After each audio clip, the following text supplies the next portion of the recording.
শ্রীল রূপ গোস্বামীপাদ ভক্তিরসামৃত সিন্ধুতে লিখেছেন, একটা বিশেষ বিষয় উল্লেখ করেছেন সাধনাঙ্গের মধ্যে, সেটি হচ্ছে অধিক সংখ্যক শিষ্য গ্রহণ না করা।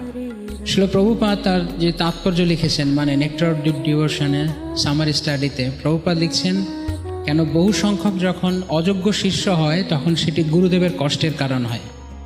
এবং এটি শ্রীল প্রভুপাদ নিজেই ওনার জীবনেই বলেছেন। যখন উনি অসুস্থ হতেন, প্রবীণ শিষ্যরা জিজ্ঞেস করলে উনি বলতেন, I have accepted many unqualified disciples.